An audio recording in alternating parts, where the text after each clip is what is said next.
Hello everyone. If you like this audiobook and want to listen to more, please consider subscribing. And if you like this video, like it as well, that it enjoy. Sue's Spider-Woman. Could be that he had a hard time integrating and withdrew in the back. That seemed like the only logical explanation to Gwen. But things were different now. If it's okay with you, she got his attention, contemplating each word. I can help you study, no guarantee it would help though. At this point anything will help. John shook his head, and remembering the score, Gwen could only nod. Now, to ride the momentum, she had to decide where they would study. No, she had already decided on that. How about my place? However, before she could speak, he looked at her with a smile. The library sounds good. His black eyes matched hers, and for a moment they had become surprisingly clear. Like polished onyx. Yeah, that works perfectly. Gwen nodded with a thumbs up. She only wanted to monitor him a bit after that incident at Empire State Bank. The library worked for that too. There was no way she could ask her father regarding this. She might have a chance to get the case files from his computer at their house, but that was a can of worms she wasn't willing to open right now. And she couldn't ask John outright, as Gwen was supposed to be in the lab when the incident happened. There was also the situation with Flash yesterday that she heard from the grapevine, and she noticed Flash, the notorious bully, avoid John like the plague all day. The only option she had, if she wanted to figure this out, was watching him up close.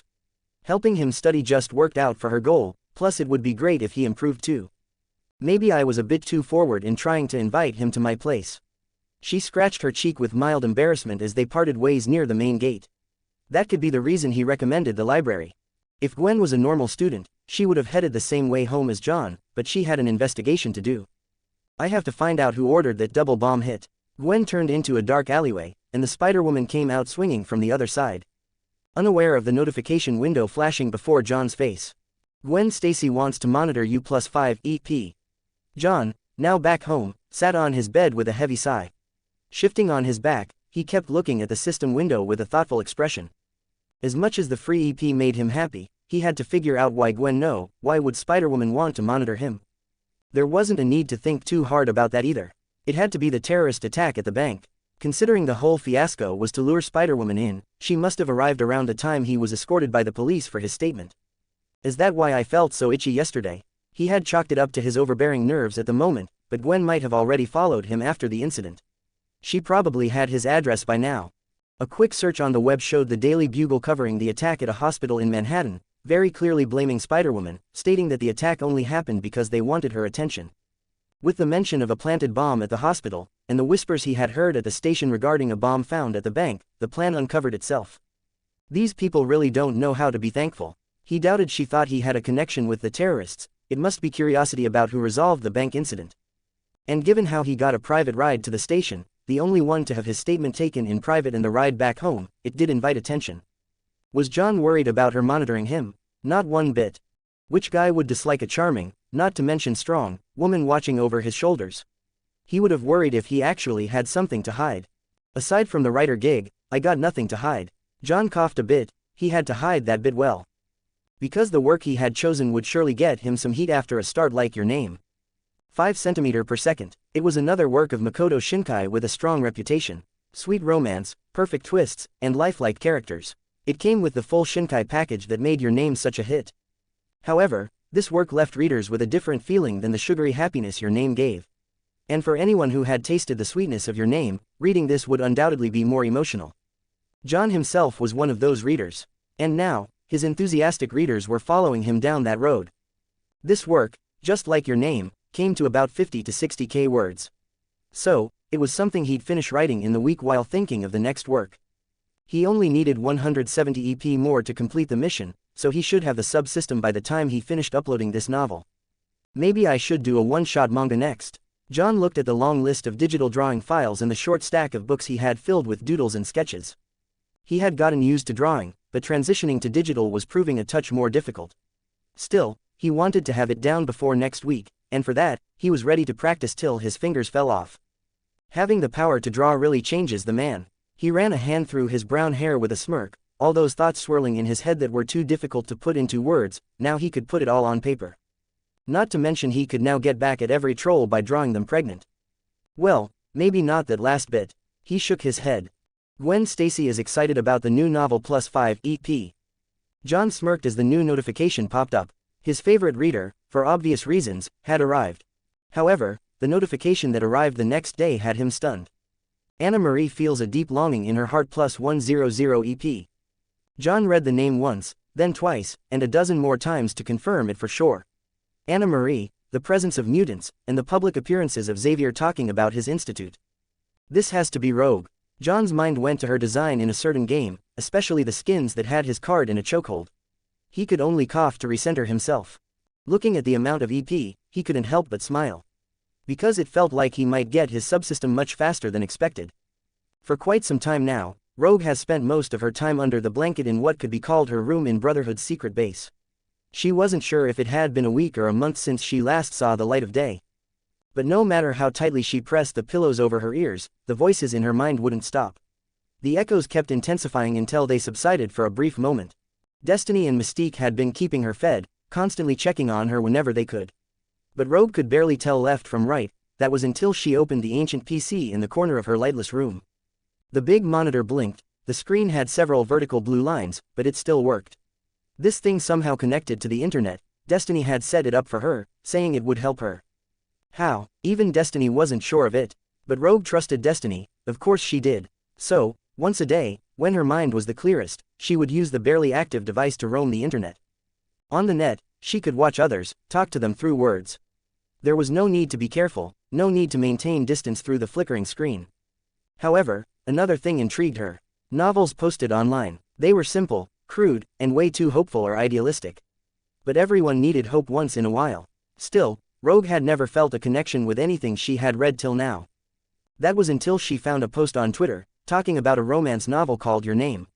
It had a decent number of likes and big praises for an online work. But the word, romance, stopped Rogue's hands. She had read only one work of that type, and stopped after the first chapter when the main characters held hands. Rogue hadn't touched the computer for a few days after that, and barely came out of bed today. Today, she had once again seen a post regarding Your Name. It appeared that the novel had ended. But this time there was an interesting detail, a single line accompanying the praise. The main characters switch bodies and never meet properly until the end. Rogue wondered how a romance would work like that. How would they develop feelings without meeting each other? Was it even possible? If I switch bodies with someone, would I be able to? Her eyes glanced at her gloved hands and the fabric that covered her entirely aside from her head. There was only one way to find out. 59 comments, 0 vote. Bonus chapter. The kiss.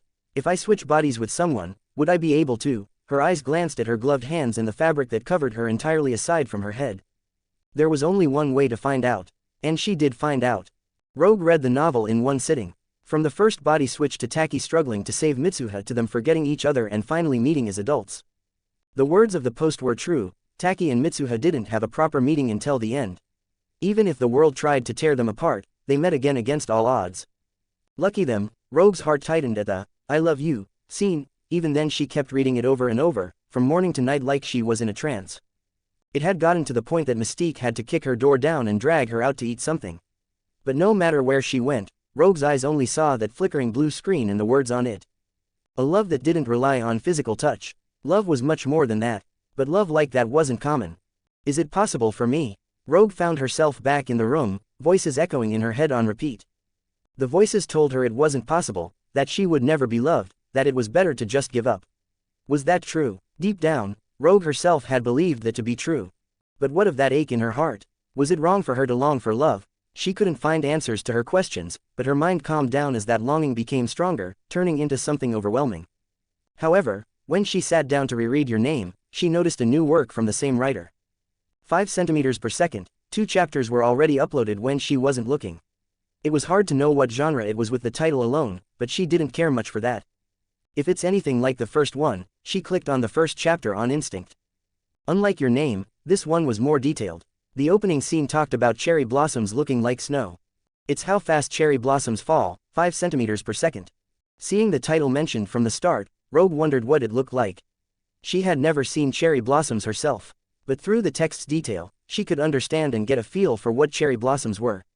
Imagining a wave of pink petals falling like snow, she had to admit that it looked picturesque. She watched Akari and Takaki talk about other things, rain and clouds, and how much they moved per second. It was a quiet moment, with Akari running ahead and Takaki chasing after her. What followed was also their daily life, small conversations and interactions. There was even a moment when Takaki held Akari's hand as they ran away from the class. Even as she imagined that, Rogue didn't close her eyes, she didn't feel uncomfortable. Because in the corner of her heart, she knew it well, these two belonged together. But good things weren't meant to last. She's moving away, huh? The world was trying to separate them, this perfect love story, right in front of her eyes. Takaki, this is goodbye, isn't it? Please, say something. Rogue's grip on the mouse tightened, the fabric of her glove screeching on the gray device. But there wasn't much 12-year-olds could do when the world itself conspired against them. As the chapter ended with Takaki's silence, she leaned back, letting go of the mouse for a moment. There was a deep urge in her heart to turn the computer off and get back into bed, but Rogue remembered your name. That perfect love story that braved everything the world threw at it. Finally, with a deep breath, she clicked on the next chapter.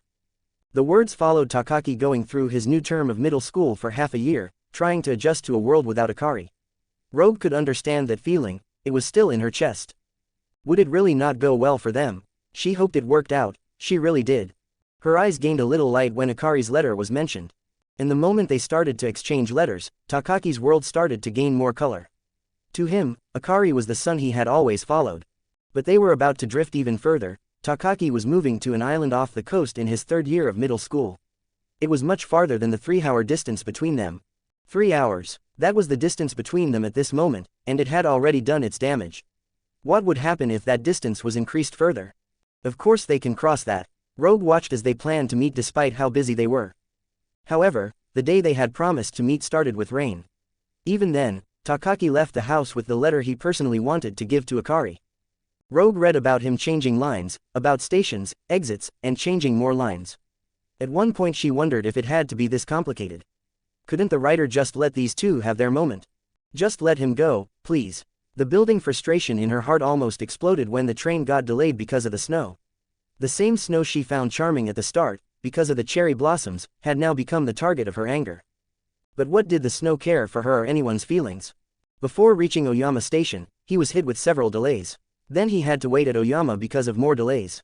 The breaking point came when Takaki lost the letter he had written, with so much effort, for Akari. Rogue almost turned the computer off, but a deep sigh later, she started scrolling again. As much as reading the loss Takaki felt at the moment pained her, he didn't stop, so she didn't want to stop either. However, the train stopped en route because of heavy snow. Rogue had to watch Takaki struggle as the meeting time he had agreed on with Akari had long passed. Even then, he didn't turn back. Even if there is a little chance that Akari is waiting for him, he'd go there. No matter how futile it looks. Watching someone resist against the world, something deep in her chest moved as her mind became deathly calm. When Takaki finally reached Iwafun Station, over 4 hours had passed since the agreed meeting time. But he searched the platform under the snowfall, finally finding Akari in the waiting room just past the ticket gate. They both stuck it out.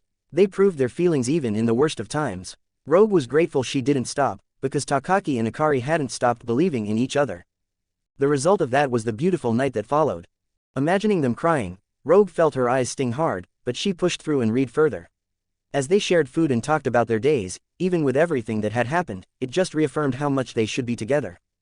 And as they left the station, stopping by to watch the cherry blossoms Akari had mentioned in her letters, the topic of snow came again. It was the same snow that had become an obstacle in their meeting, almost destroying everything. But at this moment, under the same snow, the two kissed. Rogue didn't look away from the words. To her surprise, she was unable to look away in that moment. Her gloved fingers touched the flickering screen, tracing the words in that line, trembling slightly. Her heart didn't ache, it felt hollowed out. Must be nice, she muttered as tears that she had been holding back all this time finally dripped down her face. 45 comments 0 vote. A reader's writes, Anna Marie feels a great longing in her heart +1 EP. Anna Marie feels a great longing in her heart +1 EP. Anna Marie feels a great longing in her heart +1 EP. Anna Marie feels a great longing in her heart +1 EP. Anna Marie feels a great longing in her heart +1 EP. John was in the library, watching the constant stream of notifications popping in front of him every 5 or so minutes. He was already used to the frequent notifications, but not from one person like this. And even though he should have been happy about the rising EP, as he was just a little amount away from the required 1000 EP, he only felt a deep sense of worry. Just watching the constant notifications alluded to Rogue's current mental state. If a good story can uplift someone if they find it at their lowest point, it can also throw them into the depths of despair if it finds the reader at the wrong time. Should I stop writing this? John almost slapped himself for that thought, but he couldn't exactly ignore the situation at hand. Seemed like the emotion farming system was a double-edged sword. Even then he couldn't stop writing the story, not because he had gotten nearly $400 in donations for the art, but because he had no right to stop a fellow reader from feeling what they wanted. If 1,000 people read the same story, they would take away 1,000 lessons from it, each being unique to the reader and their circumstances. I hope she doesn't take this the wrong way. John leaned into the chair, looking at the bland ceiling. All he could do was trust his fellow reader and believe that she would take something good from this novel and become stronger. It hasn't even been 5 minutes since we started, and you are already zoning out. Gwen said in a measured whisper, a deep frown on her brow. Now I know why you performed like that on the test. I am thinking about how different people understand a work differently. He tried to get all philosophical. Gwen initially looked interested in the topic but soon shook her head. The only thing you should be worried about right now is the Henderson-Hasselbalch equation. She poked at his stomach with her elbow, correctly in laid-back posture. Their seats were practically connected as she had to whisper to him, and him getting distracted easily only made that harder. Maybe I should just drag him to my place. Gwen almost snapped the pencil in her hand in half. Just focus on this, or you'll be in deep trouble. Her voice was a bit loud there, making Gwen look around in panic. But in doing so, her eyes met with the old woman with kind eyes at the counter, the librarian, who gave her a knowing smile. It was like she was encouraging her to not mind her and continue. So embarrassing. Her face turned a little rosy as she pinched John's arm for putting her through this. That's uncalled for. I'll report you to the faculty. He rubbed his forearm hurriedly. Good luck with that. Gwen almost scoffed, but then paused for a moment before continuing. If you can complete the topics I have prepared for today, I'll treat you to lunch. If not, you treat me to lunch for the week. Sure, I'll have a cheeseburger. He nodded. You agreed a bit too fast. That confident, she had made the disproportionate bet considering he would negotiate, resulting in a 3-day lunch scenario. But this was not in her mind. I mean, it is a win-win for me either way. John shrugged. Gwen blinked for a moment, looking at his cheeky smile, before shaking her head. Let's see if your slick tongue helps you through this. She placed her notes, several of them, on the table with a cute smile that couldn't hide the mischievousness in her eyes. John closed his eyes with a smile that bordered on resignation. His tongue wouldn't help him get out of this one. By the end of their 2-hour study session, John had only understood half of it. But that alone had almost sent him to a coma. Aside from the really hard topics that aren't used until the sophomore year, he worked through the rest properly. And he memorized something after reading it twice. Gwen took a bite of her cheeseburger, watching John inhale like 3 of them, as her eyes narrowed. Did he flunk the test on purpose? The test itself wasn't counted towards the final grade, so that could be possible. But why would he do that? Gwen thought back on how easily he agreed to take her help with studying and then the lunch bet, talking about some ridiculous win-win situation. Did he want to spend more time with me? Gwen blinked at her own thoughts, taking a long sip of the Slurpee as he noticed her staring for too long.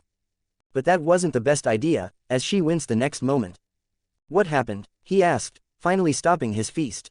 Brain freeze. That wasn't the best idea indeed. When they walked out of the diner after finishing their respective food, John ate her leftover fries too. The setting sun painted the street in a vibrant orange. Let's do this again tomorrow, John said, sipping on a large Coke. Eat like that, and your abs will be gone in no time. Gwen quipped, keeping her books close to her chest. How do you know I have abs? He tilted his head. You really do. I was just guessing. She tried to play it off, but his smirk pissed her off. He definitely thought she sneaked a glance when he was stretching his arms or whatever. Which pissed her off because it was true. Getting cocky over some abs, they aren't even that great. Well, maybe a little. Gwen swiped a loose strand of hair behind her ear, her mind racing to find a new subject. And thankfully she found one in time. You read the new novel, right? The moment her mind went in that direction, all previous conversations were forgotten. Yes, it has started strong. John nodded knowingly. Hasn't it? I thought there would be more of those painful cliffhangers, but the second chapter was the best. It can only go up from here. The happier Gwen appeared while talking about the story, the more John smiled. That's nice, be happier. You will want to break into the writer's house by the last chapter. Beneath the cherry smile was his devious smirk. However, there was one piece of information he had forgotten because of his glee. The writer of 5 centimeters per second in the world of Marvel was him. And he became aware of that when he returned home and looked at the comments. A Wife of 2, that chapter was magical. Dirty Laundry, my heart was beating faster with each delay. I was sure they wouldn't meet each other, and we'd spend the rest of the story with them trying to reconcile. So glad it didn't turn into that. A Monahak, I agree with it. Dirty Laundry that would have been cursed. But this is the writer of your name. Doms, I didn't expect a new novel to start so soon after the first one. Never say never, we are getting blessed boys. John Doe Simp 001, don't forget the girls, man. John Doe for life, only someone handsome can write dialogue that smooth. The Lord and Savior John Doe, this might be the God of romance gracing us, hallelujah. Watching the line of readers agreeing to that comment and kept writing hallelujah tagging him. He was sure it was just internet banter, but to an unsuspecting eye, this might as well be the start of a cult. I'll just post a chapter and forget about the rest. John shook his head. Today was another mid-length chapter, but the tone would change, hoping it would prepare that one reader only he could notice on the other side of the screen. Wishing Anna Marie well, John hit the upload and turned to the drawing tablet, returning to his training for the next work. 43 comments 0 vote. Bonus chapter, Cosmonaut. Unlike before, where she spent most of her time in bed, Rogue found herself in front of the computer most of the day. Her eyes kept reading the ending of chapter 2 as she kept refreshing the page every hour. Destiny had started to worry about her condition, but it helped her calm down. Even if it was words on the page, it was also a life many lived in the real world, and Rogue very clearly understood that this wouldn't happen to her. She had somewhat come to terms with that reality. However, as she refreshed the page again, her dull eyes noticed the new chapter. The title was Cosmonaut I. Unlike her expectations, it didn't start with Takaki. It started with a girl named Kanae, a surfer who practiced every morning and observed Takaki from a distance as he practiced archery. The small and light dialogue between them unfolded in her mind. The words, the actions, the small coincidences, the talk with her friends. They all added up to form one conclusion. Kanae loved Takaki, hopelessly so. A bitter taste overtook Rogue's mouth. There was a young, familiar silhouette in Kanae that she wished to unsee, but was unable to do so. Maybe I should stop here today, she had almost convinced herself, but shook her head at last. She continued, watching Kanae's internal struggles for the future, her attempts at meeting Takaki with coincidences, and the reflection on how she fell in love first. Compared to Kanae's bare soul, Takaki was more muted, non-committed, kind, and from a big city. Not to mention he even remembered her after they met again in high school. That'll do it, Rogue sighed, her eyes turning heavy, she could see the girl falling further. Each time she saw Kanae act a certain way, try and watch over Takaki, it was a painful reminder of what Rogue had been through herself and where that ended. Still, the biggest question was, where was Akari? Why was Kanae being brought into the picture like she was supposed to take her place? Please don't do that, Rogue begged, knowing that it would make no difference as the ending of the previous chapter replayed in her mind. That's when the story zoomed in on Takaki a little, showing him typing away at his phone. Rogue took it as a confirmation that he had been in touch with Akari. Sometimes, when I see him texting, every time, I think how nice it'd be if he was texting me. When Rogue read that line from Kanae, her heart grew heavy. This wasn't going to end well. She could feel it in her bones. And as much as she wanted to root for the pure love between Akari and Takaki, her heart kept leaning towards this naive, lovable girl that had just shown up and had no fault aside from falling in love.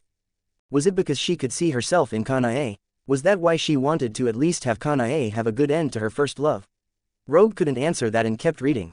The happy moments, the gossiping behind Takaki's back, and Kanae's state of mind as she kept failing at catching a wave at the beach. For a moment, it felt like Kanae was about to give up on her love. But that was much harder to do than saying it. The day I catch a wave, the day I catch a wave. Is the day she will ask him out. Rogue completed the words, covering her face with her gloved hands as Kanae failed to ride the wave, but it felt inevitable. It was hard to read this, not because it wasn't accurate, the problem was that it was a bit too accurate. But that ache in her chest had started to calm down, so she continued. Even if she stopped reading, nothing would change. So it was better to move along and face it head on. And this was where things changed. The dialogue between Kanae and Takaki slipped from mundane topics to how pen pals drift away. It landed like a hammer on Rogue. Was this a signal that Takaki and Akari had drifted apart? But how? Why? That can't be. No. Rogue couldn't process that information and read through the rest in utter confusion. Kanae had found Takaki by the beach again, alone as he stared into the phone, typing away. They had to be in touch. Rogue held onto that hope like a prayer. But as she watched Kanae's joy turn into pain, her heart started to ache again. The two went to see the rocket. The one about to launch in the coming days. 5 kilometers per hour. Rogue read about the rocket about to go to the edge of the solar system with a heavy heart, as the next lines brought her greatest fear to reality. This wasn't about the rocket, but a confirmation of Takaki and Akari's current situation. The message he kept typing and erasing. Now, he kept typing a message that he would never send. No, he was too afraid to send it, thinking it would never reach the Akari he remembered. That fear was stronger than the pain and suffering he went through, longing for that beautiful night every day. I thought we would always be together. Even if we could never meet again, my feelings, at least, would never change, that's what I thought. That's not possible. Rogue hugged her knees, there was no way it would end like this. For the first time, she sought the comfort of the comment section. She could see that there were others like her, some who said it was inevitable the moment they separated. Some long talks about how distance was brutal, some that supported Kanae since Akari was out of the picture. However, in the wall of words, she had found the comment she wanted. I speak nothing but the truth, you guys are overreacting, don't you know the twists in your name? Watch them end up together by the end. Yes, that's right, there's no way it would end like this. Rogue took a deep breath. Taki and Mitsuha had also gone against impossible odds. They had overcome the world's effort to separate them and met again. If death couldn't stop them, how would distance stop Takaki and Akari? Rogue waited for the next chapter, anxiously refreshing the page till the next day. She had barely eaten or slept for the day, waiting for a confirmation that arrived coldly. Chapter 4 Cosmonaut 2. She got a wave. Rogue looked at Kanae's success with a heavy heart, it was like watching someone stepping up for slaughter. However, she thought it might be better for her to at least try. It wasn't about Kanae anymore. If Kanae's honest love was like a mirror, Takaki's reaction to it was Rogue's soul laid bare before her.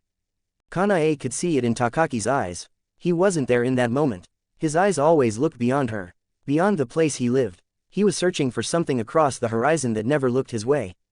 This is much worse than I thought. Rogue continued to read as Takaki, even after he had crushed Kanae's heart so mercilessly, still offered to walk her home.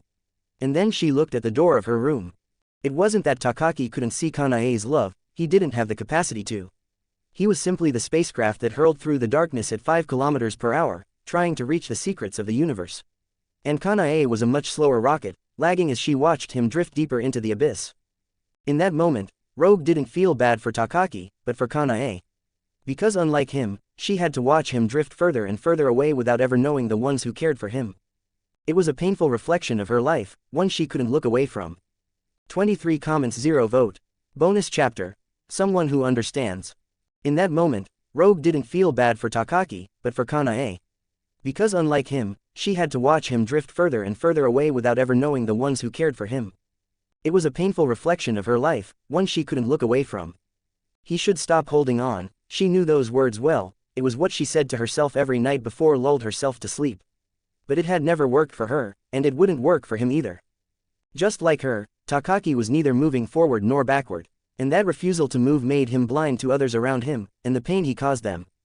Even so, tomorrow, the day after tomorrow, and beyond, I'll still love Tono. I'll love you, Tono, forever and ever. Kanae's words were like a stab in the heart. Even if she was hurt, even if her love wasn't returned, the feelings she had didn't change until the end. That hurt more than anything. Rogue looked at Takaki's message, and at the door to her room. It was closed shut, but right then, a light knock echoed into her room with the words she had heard every day, wishing they wouldn't return. Anna Marie, feel like eating today. It was destiny again. Rogue had a strong urge to say no, but glancing back at the screen, she stood up and walked over to the door. Her fingers wrapped around the handle, the gloves gripping the metal as her head rested against the door. I am not hungry today, she said, despite her twisting stomach. I see, tell me when you feel like eating. She could hear Destiny's footsteps going further as she slumped to the ground, her back against the door. At some point, hiding had become much easier for her. It felt like even if the world handed her something, she would ruin it with her own hands. Was there really any reason to continue like this? Using your pain as an excuse to shut out others who want the best for you, wasn't that wrong? Wasn't it bad to hurt others when all they want was the best for you? But if it was wrong, what could she do about it? The answer to that was much simpler. And it arrived in the next chapter. It was released 2 hours after the fourth one, as if expecting that she would need it. She scrambled to the computer, almost landing face-first on the ground. The chapter followed Takaki as an adult.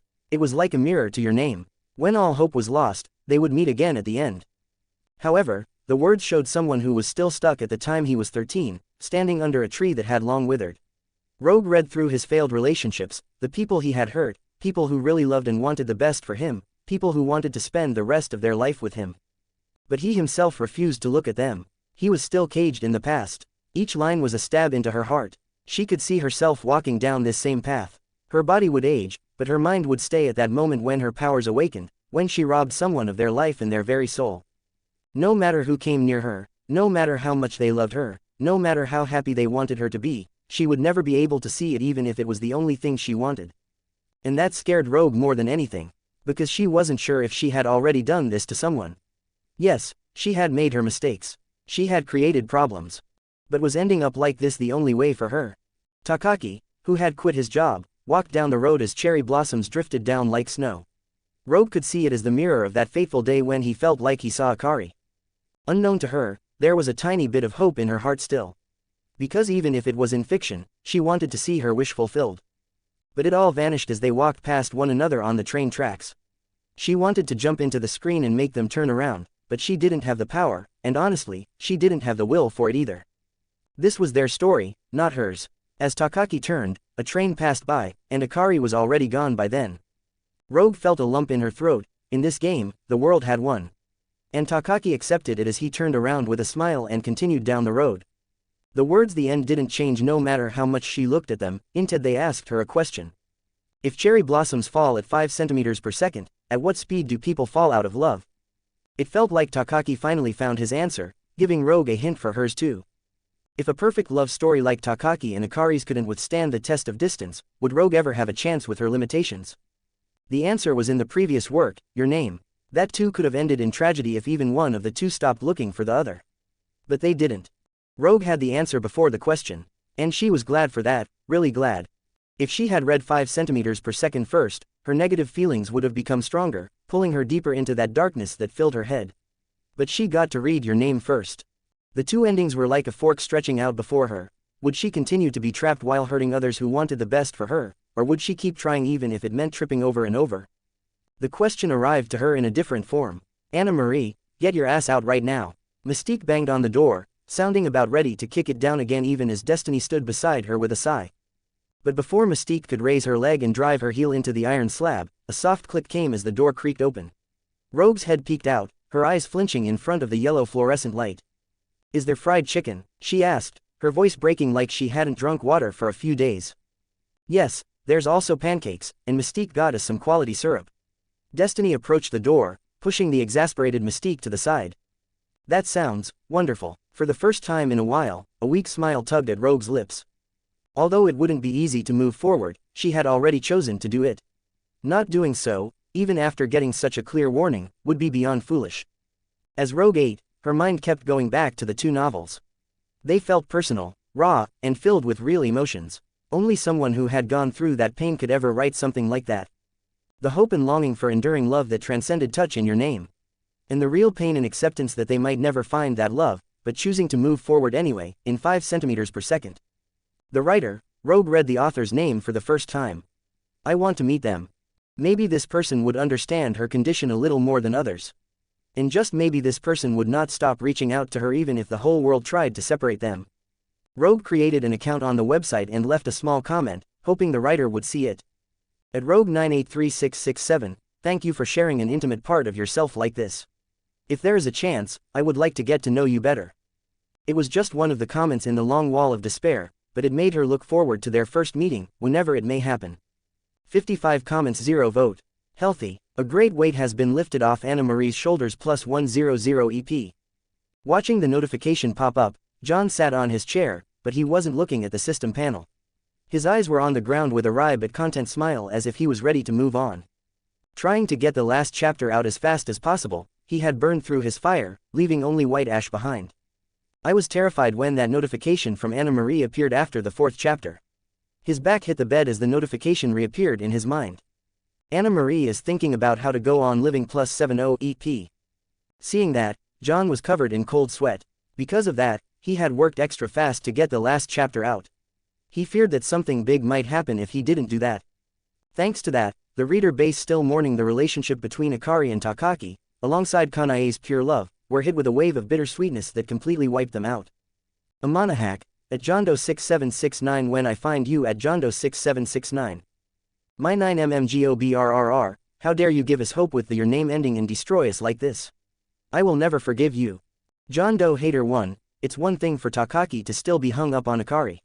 But there was no need, absolutely no need to make Kanae suffer like that, my poor baby. John Doe Simp 42, even we can't defend that stuff, that was straight up diabolical. It's like Kanae's whole purpose was to get heartbroken.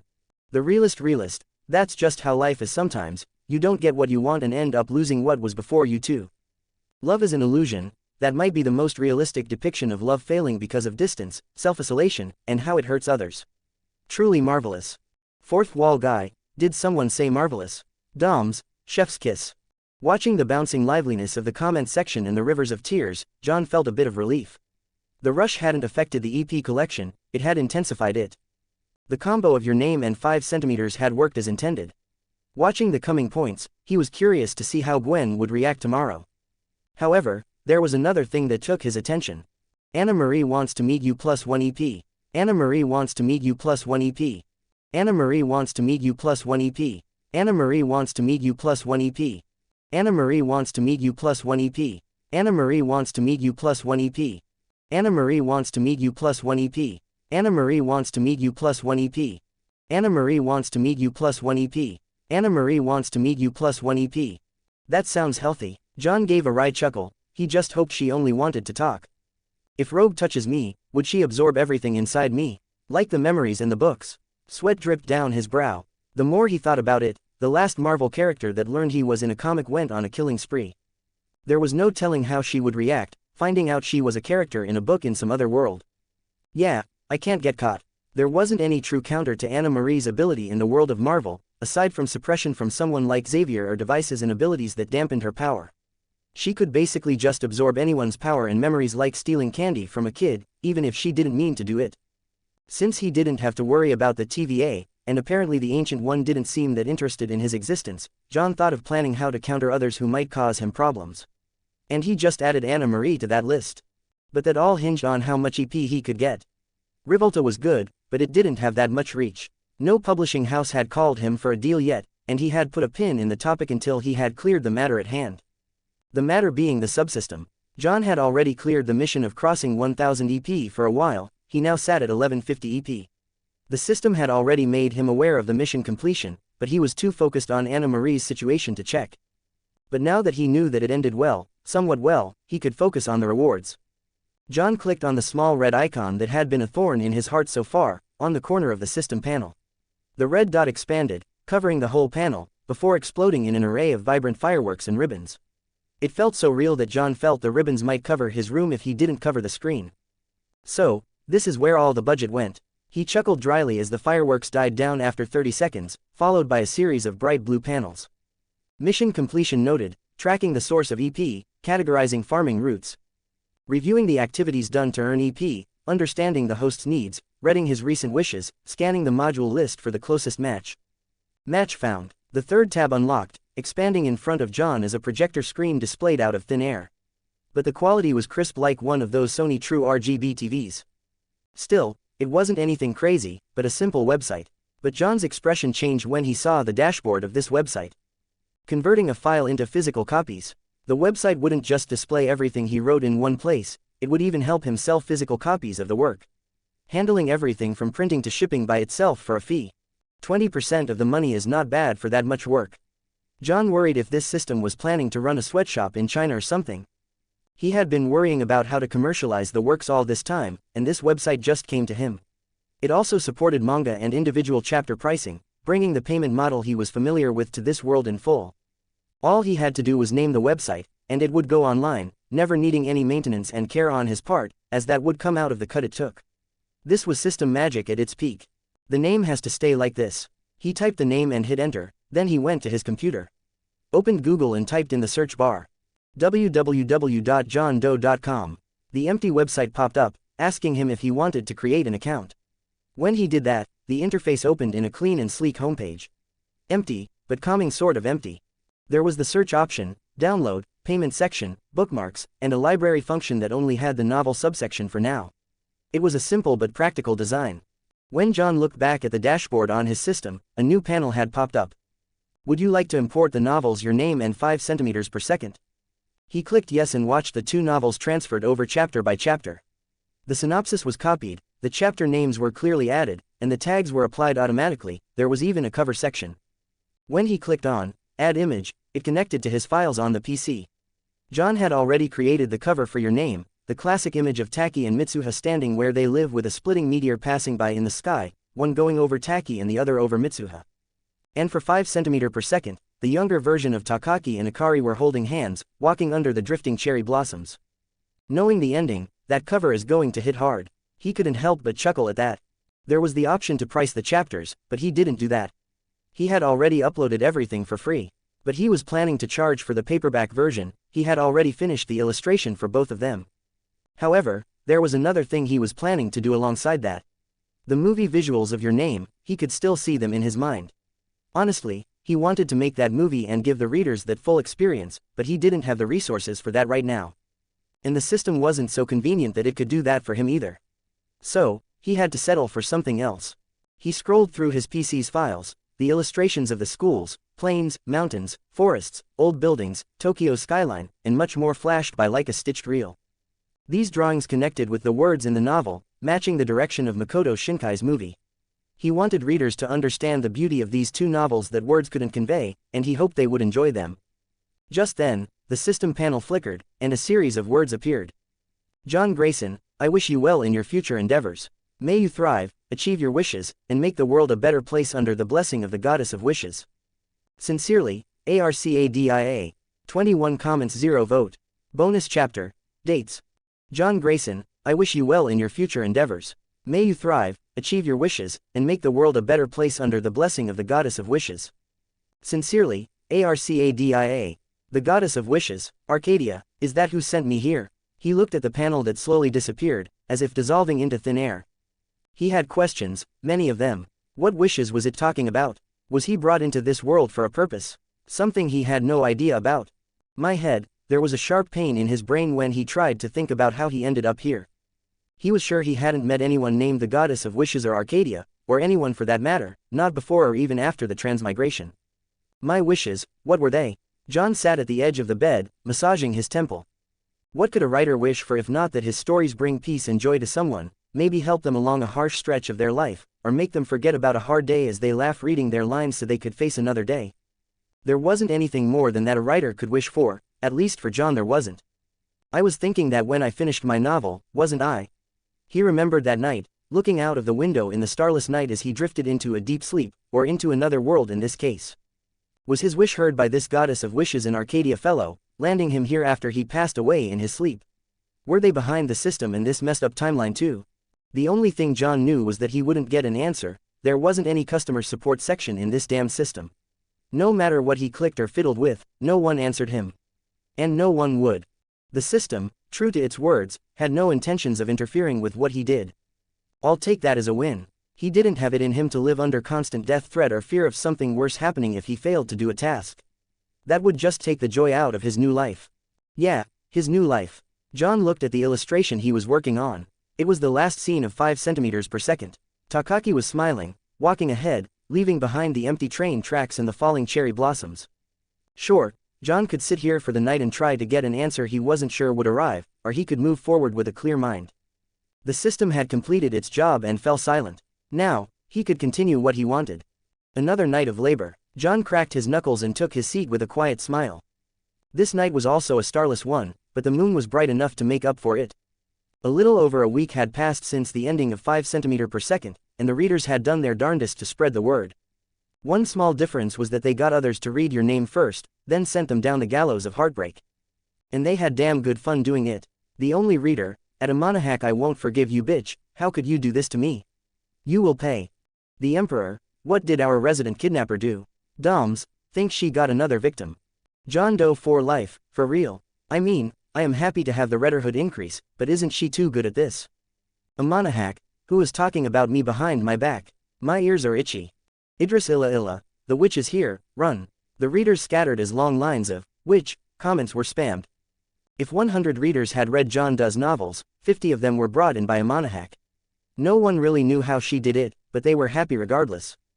It was one thing to go through a heartbreaking ending, but totally another to watch someone else howl while cursing at the same ending. It finally made them understand why John Doe enjoyed tormenting them. It feels good to see others going through it, but we hope he has mercy on us. That was the current consensus among the readers as they kept recruiting more assuming souls to the road of suffering. However, just as things were calming down, John Doe uploaded a new post on his profile. Thank you for all your support for the works I have shared so far. The PayPal donations have been helpful, and I am beyond grateful.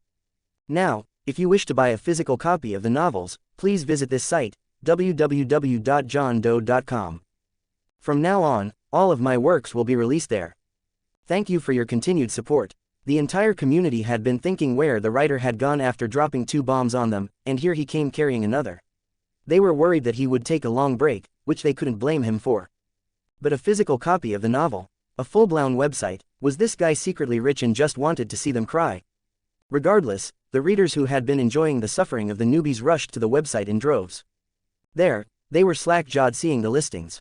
The price for the novels, Your Name and 5 centimeters per second, with that incredible cover, was $4 each, $7 if you bought them as a bundle. There were shipping charges, but still. It came with special illustrations of important scenes too. They were crying over something cheaper than a damned Happy Meal. And that wasn't all, there was an art book for Your Name on sale as well. A rectangular book filled with over 220 illustrations depicting the world of Your Name for just $30. The readers sucked in a sharp breath. The last time a novel or game had released an art book, it was barely 100 pages and cost $40, not to mention the limited edition ones. But that wasn't even the worst part. The payment system was so smooth that everything was done in one click, resulting in impulse purchases before they even realized they had clicked the mouse. Still, the readers weren't regretting it. There was a small movement in the comments about not buying the 5 centimeter per second novel out of protest, but when they saw the listing say that the letters from Takaki and Akari were included in the novel, these were the first ones to buy. Many had even pre-ordered the art book for 5 centimeter per second since that was an option too. The best part was that they were provided with a digital version of the books in the art book the moment their purchase went through. This is crazy. That night, a new wave of tears and happiness washed over the readers as they reread the scenes that were provided with illustrations. All of them only had one question. How is this guy doing all this? Gwen hugged the physical version of Your Name close to her chest. The novel, alongside the art book, had arrived in just 24 hours after the order was confirmed. Must be magic, John shrugged. He really had no idea how the system handled the logistics and where it got the printing and stuff done. The books had zero information or credits, aside from the writer's name, John Doe, printed in bold. Looking at the quality and the overwhelming praise from the community, he had no complaints and stopped thinking about it altogether. It might actually be magic. Gwen wasn't even sure if she meant that as a joke or not. She flipped through the novel, watching the special illustrations that accompanied the text. The realization of the switch, the confession, the splitting comet, and finally the ending at the stairs. It was drawn in a style that was straight out of Japan's anime, but because of the setting, didn't look out of place. But the biggest shock was the art book for sure. Just calling it an art book was a crime. Gwen had spent the night reading the words in the novel while matching them to the pages in the art book. The art spreads faithfully showed her the surroundings and the atmosphere of the world of Your Name. It almost felt like a silent film when she read it alongside the novel. And some special scenes had more details, like the Shrine Maiden dance, crossing the boundary, the destroyed Itamori, and not to mention the key illustrations from the novel, now fully colored. Inside the mostly empty diner, John and Gwen were in the windowside booth, sitting on the same bench. Look, isn't the detail here insane? Gwen leaned in, her thigh touching his. When she thought about it after a moment, she was very close to him. However, John seemed not to have noticed that and leaned in too, trying to follow her finger. Gwen observed his eyes up close, the long lashes that tilted upwards, and the slight haggardness surrounding the clear eyes. With the slightly messy hair and the light droop in his eyelids, John had this lazy vibe about him. It suits him though. For a moment, Gwen had forgotten about the art book and stared at his face from a lower angle. His jawline looked sharper today. Something on my face, and he noticed her eyes after a while, picking up a tissue to wipe his mouth. They had just had pancakes and hamburgers. Nothing. You look good. Gwen smiled as he paused for a moment and looked at the art book again. A week had already passed, the bet had ended, but the two continued to have lunch outside of university every day. John paid most of the time, so it was good to have free food, but that wasn't all.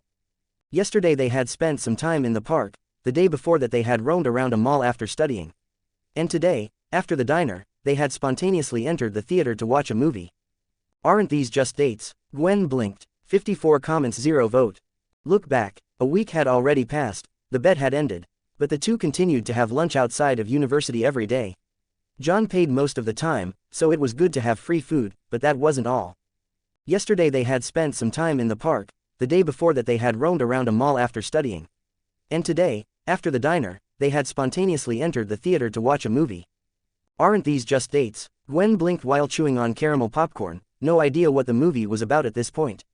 Her eyes glanced to her left. John had all his focus on the screen, a tub of popcorn with him, untouched. Gwen looked at his hand on the handrest. It wasn't far from her own hand. If she just moved hers a little, their fingers would touch. She was considering it a bit, watching him so focused and all. How would he react if she tugged at his pinky with hers? It was worth testing. However, before she could do that, a ticklish feeling went up her spine. Gwen's head whipped to the side, but the only thing she saw was the screen room's doors moving wildly. What happened, Gwen? She looked back at John, his head tilting a bit in uncertainty. Nothing, she said sheepishly. You were saying that a lot today. He laughed. Sure. Rubbing the back of her head, she looked around. That feeling, it wasn't random.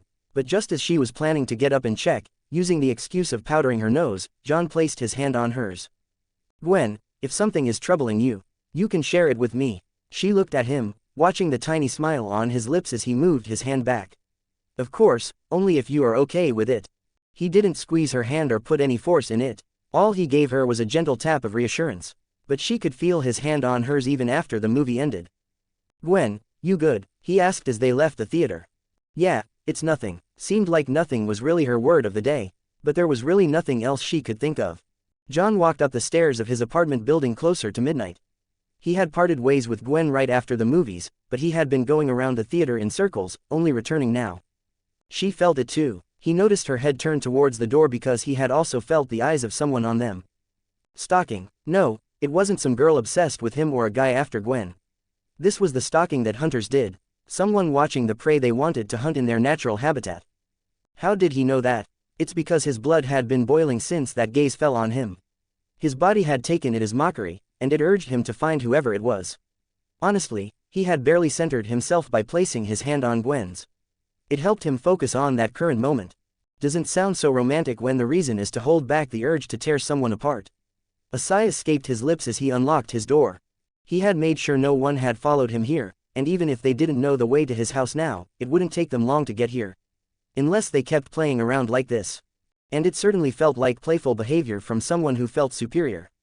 The person must have felt that even if they threw some stones to startle the prey, they could still catch it. I need a bit more control over my mind. John stepped into the cold shower, clothes still on, letting the water run down his tense muscles. He looked at the system panel. The launch for the website had gone well. The income from the novels and the art book had just crossed $6,500, and it showed no signs of stopping. All the earnings were deposited into his account. But he had no plans of using this money for anything, since he had found out about a new feature of the website. He could upgrade it with cash. The next upgrade cost $10K for an app version, and it would cost him $100 a month for the upkeep. It sounded quite economical to him, but he had more interest in finding out if there would be more upgrades after this one and what they would bring with it. Another thing was the increasing EP. With the physical copies of the novels rolling out with illustrations and art books, and new blood being pushed into the pit of love and bittersweetness, the numbers kept climbing. He had noticed some interesting names among them, but the EP they gave wasn't on the level of what Gwen and Anna Marie gave. So, it is about how well the content connects with the main cast rather than simply them reading it. John looked back on the two novels. Your name connected with Gwen because of the Hope and Cherry high school life she probably missed as Spider-Woman. 5 cm/s connected with Anna Marie cause of the possibility that she might end up isolated and hurt others who really wanted the best for her. Going by that logic, if he targeted specific targets with well-suited stories, he would be able to farm more EP efficiently. It wasn't a new observation, it had been on his mind since Gwen read the ending of Your Name. He had just kept it in the back of his mind because farming EP efficiently was never his goal. The only reason it came to the forefront now was because of this cold rationality speaking to him, asking him to get stronger. To get stronger, he needed EP. Thus the thoughts came again. Just calm down, he spoke to the reflection on the tiles. For a moment, he felt the silhouette flicker. And it wasn't him, but a huge man with bulging muscles, red hair, and a mocking grin. It was none other than Yujiro Hanma, the purest embodiment of the bloodline. And his smirk was a curious one. He wanted to see how John would grow further as the newest member of the bloodline with his mindset. I was just joking about the power of schizophrenia, you know. John stepped out of the shower, soaked to the bone. But he felt a lot calmer. It was like a weight had been lifted off his shoulders. Drying his hair after taking his clothes off and watching his muscles in the mirror, he couldn't help but sigh. Hanma bloodline, awakening, 10%. I feel a bit stronger. With a deep breath that went on twice as long as a regular human, John opened the system shop. He had 5,000 EP now. The moment he had completed the last mission and the website opened, his reach had expanded. People were posting photos from the art books on social media and freaking out about how cheap it was with that quality. There were even some YouTube reviews of the novels and the art books, constantly bringing more people to the website and increasing orders, continuing the cycle further. And these satisfied customers were even asking questions to other publishing companies, which in turn made them angry with his website. That too was a source of EP he hadn't expected. I had only priced the books low so more people would buy them and the story would reach a wider audience, but this was also a plus. Even if he kept sitting on his ass, he would have another 7,000 EP in a week, reaching enough points for him to get what he needed before tracking the person after him. But John already had something big prepared. The art book for 5 centimeters per second would go live the next morning, and alongside it would be a one-shot manga he had been secretly working on. He looked at the website, already watching the comments piling up below the page with bubbling anticipation. The title was clearly written in bold alongside the cover. Look back, 22 comments 0 vote. Bonus chapter, Tony Stark and Fujino. The clock had hit 6 as the lights of the most expensive mansion in Malibu lit up like a starry night. It was the usual affair, but today was something different. It was the birthday of the mansion's owner. Tony Stark stepped out of the shower, water dripping on the spotless, polished marble, as he stopped in front of the mirror that was basically a wall after putting on a robe. From the whirring reactor in his chest, which blinked a little after each rotation, a spread of blackish lines extended into his body like a cracked web. He placed his thumb on a beeper-looking device, a needle pricked his skin, drawing blood. It was a sensation he had grown used to over time now, along with the number displayed on said device. Palladium concentration, 85%. Damn, I look sharp. Tony let out a deep sigh after staring at himself for 15 minutes straight and finally stepped out into his room. He could watch the ocean waves rolling in as the clouds were a mix of orange and pink while the sun started to set. Tony had a newly tailored suit that had just been flown in with a private jet, but his eyes were looking out of the floor-to-ceiling windows. It had been a while since he had looked at the view outside of his own bedroom. Watching the sun go down by the agonizing minute, he poured himself a drink. Nothing crazy, just a glass of something that could feed a family of 4 for a year. He sipped on the drink, plopping down on the red single-seater sofa made specifically for him by the world's leading furniture maker or whatever. Jarvis, find me something interesting. He tapped at the glass table in front of him, making a screen wake up. A drink without entertainment was bland. As you wish, sir. Jarvis's voice echoed in the room as multiple windows and panels started to open and close on the table at blinding speeds. That was until it stopped on one website. The website opened in dark mode by default. This website has been trending for several topics today, sir, Jarvis said. More trending than me. Tony scrutinized the unassuming website with one eye closed. Not at the moment, sir, but I believe that they are second place, end of story. Tony cut in, looking closer at the webpage. It seemed that Jarvis had brought him a manga. Why would he do that? Well, the options were to read this or think about his eventual death. The choice was obvious. What is this about? Tony tapped on the read button. Jarvis had already paid for it. You know what, don't answer that. I'll just find out. He studied the cover page. A kid sitting at their desk wearing a yellow hoodie. There wasn't a clear indication of what the story was about from this alone. There was a lamp, books, and the kid was hunched over the desk. Was this about studying? He hoped not. The art was nice and clear though. But since this was the second place, after him, it better be fabulous. Tony scrolled to the next page. A teacher passed around the week's school newspaper, kids laughing, one talking about art, and finally someone addressing the point. The 4-panel manga in a 4th grade newspaper. Tony looked at the manga, a small chuckle on his lips. The art was expressive, but the story caught him off guard. A manga about drawing manga? Who would have thought of that? Tony's eyebrows rose. He was a bit intrigued when the girl who drew it said she didn't put in any effort.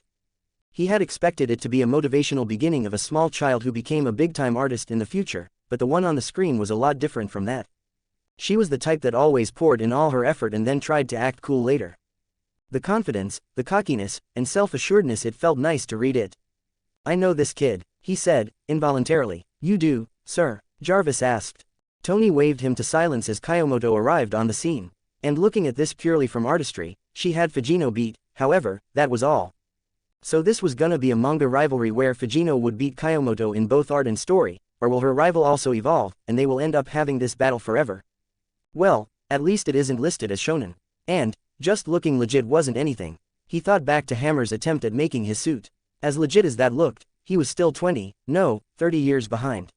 Still, that had affected Fujino, of course it did. Everyone who praised her before started to look at the new chump that had arrived.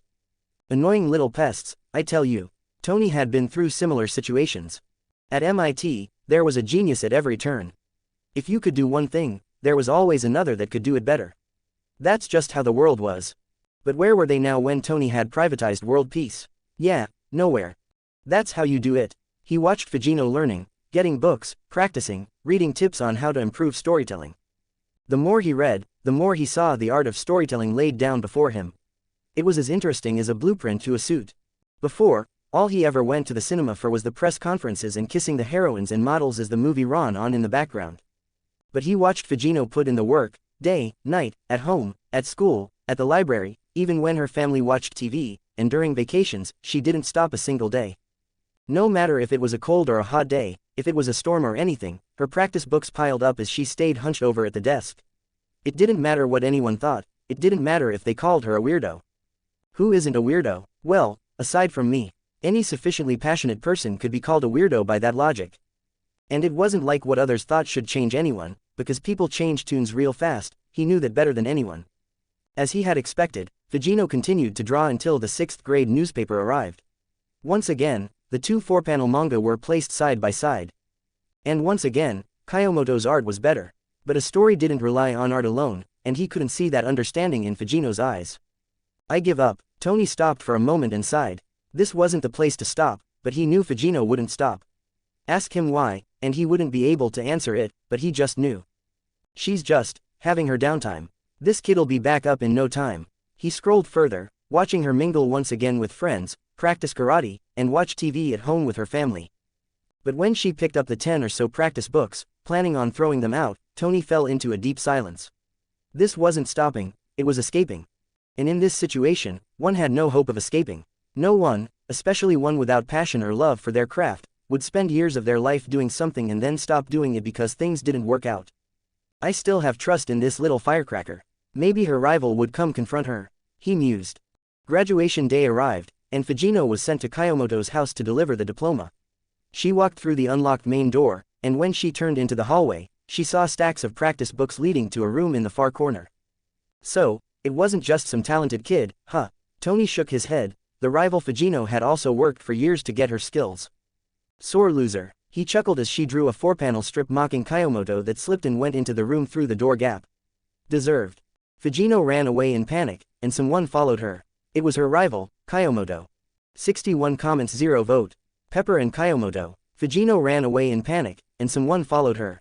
It was her rival, Kayomoto. Unlike her, this kid was awkward, shy, and had trouble speaking.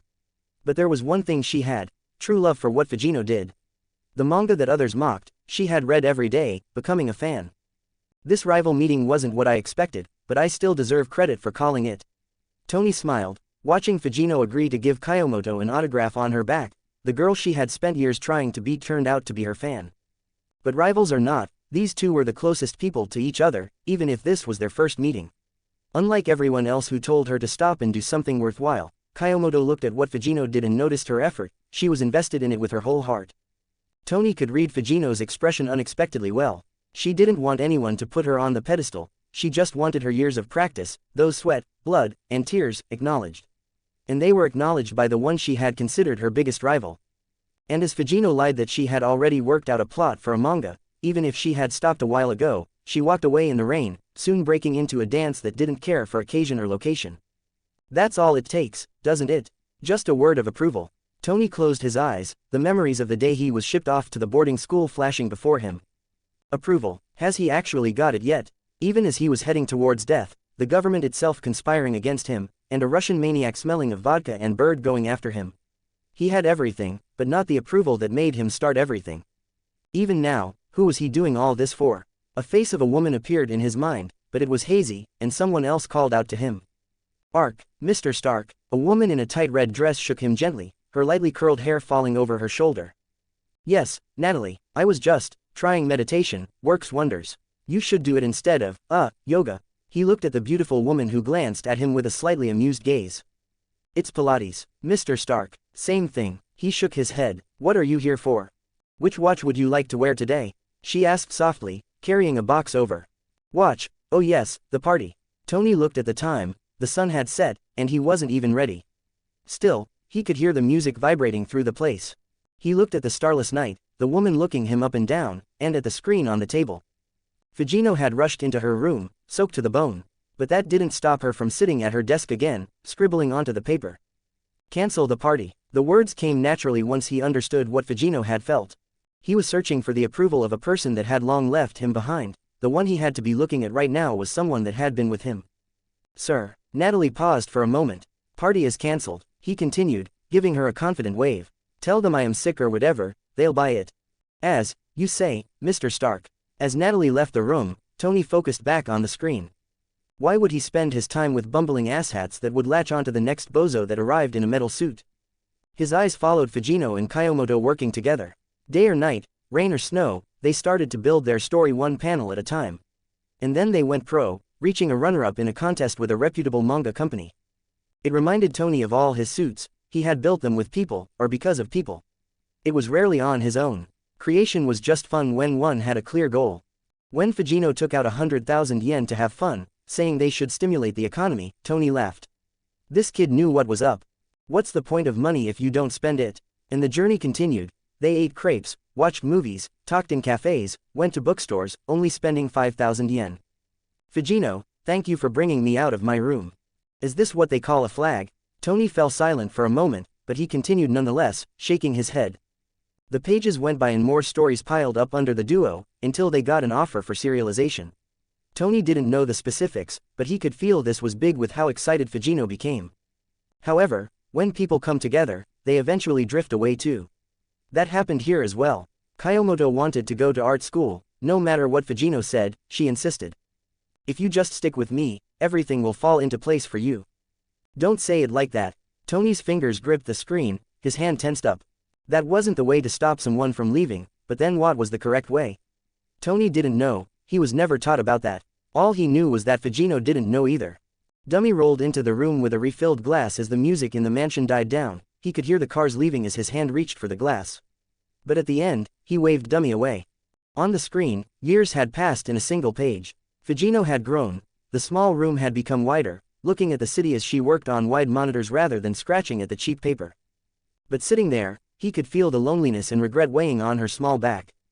Sitting on a yoga ball. Worth trying, I suppose. Tony scrolled as days passed by, his eyes still seeing that burdened back. Books started to appear on the shelf, a manga titled Chainsaw Man. With each panel, a new volume came, rain passed, snow fell, and spring arrived again as the volumes kept increasing. Fujino's pen didn't stop, not one day, not until January 10, 2016. I love it when I am right, but oh boy, she happened to hear news about a man attacking an art school in Yamagata with an axe. Tony felt a lump in his throat as Kayomoto didn't pick up her phone. Then the phone call came along with the inevitable news he had expected. Yamagata Art School Massacre. 12 dead, 3 seriously injured. The news was dry for everyone, aside from one person who arrived at that funeral. And I thought the Japanese were peaceful. Tony covered his face, sighing into his hands. This cheap. No, it is honest. People left just like that.